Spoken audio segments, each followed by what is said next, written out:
a pot in their closet who never had a conviction before in their life. It was simply they had to have a mandatory sentence for a long period of time based on the quantity. If they had several plants, and that's what they would do. They not necessarily convicting them of any kind of drug trafficking or anything, just the quantity of marijuana that they were found with. I think it was all about getting rid of the undesirables, the minorities and the people who didn't believe in the system, and because I think you find a lot of those people do end up using marijuana in one form or another because they've kind of turned their back on the system with pharmaceuticals, with caffeinated beverages, and the way they get their medicine is naturally through a plant that grows from the ground. They certainly have targeted them, and I mean the perfect way to see that is with the Gary Webb story that just came out in a movie, Kill the Messenger.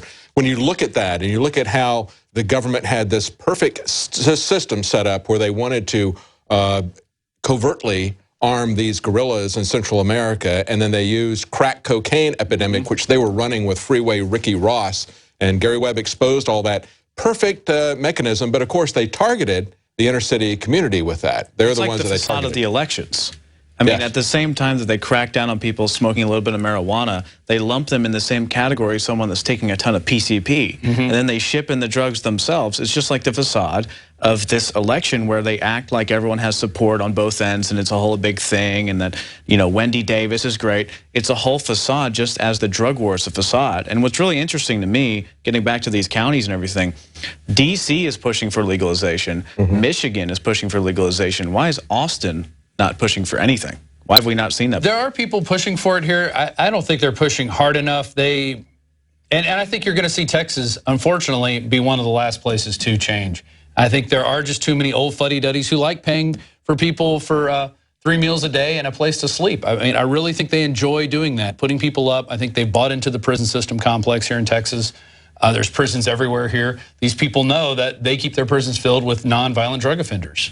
And to be able to lord over them, that's just something that has been around for the last 30 years, and they're accepting that as a industry, which is sad. It's really sad. And it's like, yeah, they could be dealers on gambling boats, or they could be running medical marijuana dispensaries. There's other things out there people could be doing. We could grow a lot of pot in Texas. I made a bumper sticker said "Grow hemp, grow Texas," because we could have a hemp industry here. We could have hemp, of course, doesn't get anybody high. That's something that goes in direct competition with textile industries and that sort of thing. But they ban it because they have to demonize this drug. One of the things that bothers me so much is, as I mentioned about the Death with Dignity movement, as they're moving with this No on 2, and you see these groups coming together, one of the groups that is the religious groups that are falling in with Sheldon Adelson and the Republican Party to try to stop medical marijuana. I mean, we see the Baptists in Florida as well as the Catholics are pushing hard to stop this. And I look at it and it's like, why would you not have the compassion to allow people to have access to anything that could help them as they're sick like that? It absolutely makes no sense whatsoever. It's at the grassroots, and at the grassroots level, they've bought into this, that they are so powerless, as the Baptists and the Catholics are so powerless to offer Jesus to people to change their lives. Instead, they want the government to hit people with a hammer. That's the mentality that we had during alcohol prohibition. It was an absolute failure during alcohol prohibition, and yet, we're reproducing this mistake now going on for 40 years. I've talked to law enforcement against prohibition many times, and I've talked to a Chicago prosecutor there. And he was a drug warrior for a while, and he saw how counterproductive it was, not only just the corruption, but it was totally ineffective as well. It just bothers me so much to see them shut off all compassion to people and then look to the government to change everybody's life by using law enforcement and a hammer. And I bet you they identify as conservative. But isn't it interesting we see this pattern of relying on the government over and over again? Just going back to the Ebola thing, I don't want to get back into it, but they're relying for the government to come and save them. And these people are relying on the government to go ahead and throw everyone in jail that's using medical marijuana, which obviously is not anything equivalent to taking something like PCP. And I've seen people on PCP, but I've seen also a lot of people in Austin getting arrested for having small joints. And meanwhile, as Alex kind of talked about on Sunday, I was down just showing someone what 6th Street was like, not even going there, saying this is totally insane. This is like a apocalyptic hellhole. And I was literally attacked by 8 racist black people calling me cracker. One had a knife and threatening me, and the cops do absolutely nothing. telling me they're going to kill me. And that's fine. But then there's like a frat boy that has a little bit of weed and he's going around smoking. You know, he just learned how to smoke a marijuana cigarette or something, and they're just throwing him on the car and arresting him. But 10 feet away, people are essentially getting mugged with a knife, being told, we're going to kill you and rape your girlfriend. And that's okay, though. Well, and I wonder how many of these Texas state legislatures are doing cocaine on a regular basis. I wonder how many are doing it in the city government. I wonder how many are doing it in the national level. I mean, if drugs are such a problem, why don't we drug test these people and see what they're on? Why can't we do that? I mean, we drug test everybody else in the universe. If you want to get welfare, they want to give you a drug test, which I'm okay with. Yeah. But I say, let's drug test the government. They're the biggest welfare recipients out there. Well, let's drug test the corporations that we're giving tax breaks to. Let's drug test all these people. If we got to look at everybody else, let's look at everybody with the same microscope. Well, and of course, what we're going to find is that, of course, as Alex is always talking about, they're the biggest shippers. Look at Afghanistan, okay? It only had 10% of the world's supply of opium-based drugs before we went there. Now it's got 90%, okay? So and we've got a heroin epidemic. Yeah, it's horrible. Just like they did in Central America. They created a crack cocaine epidemic. And who was it? It was Oliver North and the Republicans. These guys who are such hardcore anti-drug addicts. But they get away with it because they can scare the grassroots people, the rank and file. They think that the only way they can stop this is through prohibition. It didn't work with alcohol. It hasn't worked now for 40, 50 years with the war on drugs. All it is doing is creating the biggest prison population on the planet per capita, far worse than China, far worse than Russia, and it's just a horrible thing, the prohibition. I don't drink alcohol, I don't do drugs, you guys know that. I am absolutely, totally against prohibition. And I am against allowing people to suffer and die because you're withholding safe, effective, things that could possibly be safe and effective. I was galvanized in this back in the early 90s. There was a guy, Peter McWilliams, and he wrote a book, Ain't Nobody's Business If You Do. This guy was, a pretty libertarian or whatever. He was undergoing treatment for AIDS at the time, and the pharmaceuticals that he was having, making him violently ill, just like somebody on cancer treatment.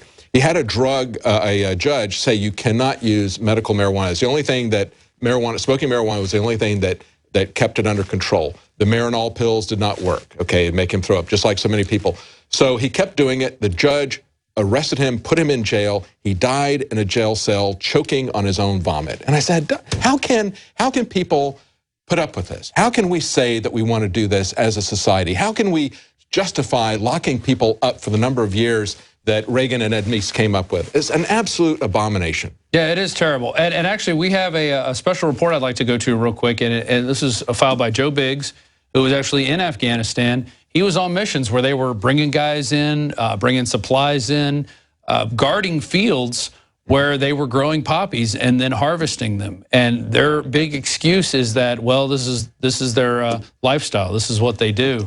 And I mean, well, what are we there for? We're there to protect their lifestyle, to grow heroin and opium and poppies. We're there for that. We're there for the lithium, for the batteries. That's, but we can't. Other things too. What if there's a lot of people's lifestyle here that is growing pot and smoking it. So why are we protecting their lifestyle? Oh well, we're not making black ops CIA money. Yeah. So we make their lifestyle going to jail. Exactly. Do we have that report? You guys could throw it to it?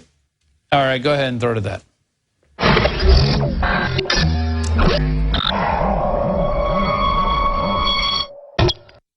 I'm Joe Biggs with a special report for INFOWARS.com. Now, we just had a recent report put up by NBC News stating Afghan opium poppies hit record high despite $7 billion U.S. campaign. According to SIGAR's report, the value of the opium produced in Afghanistan reached $3 billion in 2013. That was a 50% increase from 2012. So there's definitely a lot more production of opium going on in Afghanistan. And as you can see on this map over here, all of Afghanistan is in some way involved in the production of opium. The ones in the red you can see are the most right now. That's on the border of Iran over here in Farah. And then over to the right, you've got Kabul right here on the Pakistan border. Those areas have gone up a lot in production. I was in the Coast Province just below that in the green right there. Production has decreased. And it's for a reason, because those guys are a lot more traditional. They are tribal leaders who are very anti-Taliban, very anti-Western in any kind of way. So when we would go in and ask them, basically, not me personally, but the higher powers that be, when they would go in and speak and ask these guys if, they were willing to play ball, and they say no, their crops would be completely burnt down or destroyed in some kind of manner. So the ones who are willing to play ball are the ones who are going to have their production go up, like there and over here in Kabul as well. I've got some stories, personal stories as well, from being in Afghanistan, where we would be called out on these missions and be told not to ask any questions. We would have these OGA or other government agency type guys, full beard, decked out in all the coolest combat gear you could think of, and these guys would get put into our Humvees, and we would have to take them out on these missions. One of the days I remember very clearly is pulling up to an opium field, and these guys getting out and going to speak to the farmer. And meanwhile, we're sitting out here in our Humvees, manning 50 cals, trying to pull security for an opium field, and then sometimes you would see these OGA guys coming back saying, hey, destroy it all. Or sometimes they would say, all right, let's set up a perimeter and guard this. And those are the guys, that I assume that were willing to play ball with the Western countries and allow us to, do some kind of drug deal with that. We know our government's done that before. In western Kandahar, poppy farmers score, till, harvest their crop, and the Americans do nothing to stop them. I know that you care deeply about this contradiction, the fact that here you have one of the best fighting forces in the world ever mounted, and in a sense you're watching as this opium is being grown. I know it grinds at your gut. How do you deal with it? What are you doing about it? Well, frankly, this is a part of their culture. So while it might grind in my gut, it's what they do. We just saw the new movie, Kill the Messenger, that came out, where Gary Webb exposes how the CIA was bringing cocaine in and using Freeway Ricky Ross to, deal those drugs out into California. And there was this huge, crack cocaine epidemic that happened back then. So we know that our government gets involved with things like that, but it's just crazy. We're spending $7 billion to stop this production. Meanwhile, their production rate is going up, and now Afghanistan produces 90% of the world's opium. But then you've got the people who get addicted to them. They crush up the pills, snort them. They get addicted to heroin, injecting it, and it destroys a lot of lives as well. And our government's helping that out. It's mind-blowing to see how our country is willing to help put money in the pockets of people and others that want to destroy the American way of life. We're funding ISIS, we're doing all that, and once again, we're funding more drugs to be made, to be brought into our country to destroy American lives. So continue watching our reports on INFOWARS.com. I'm Joe Biggs.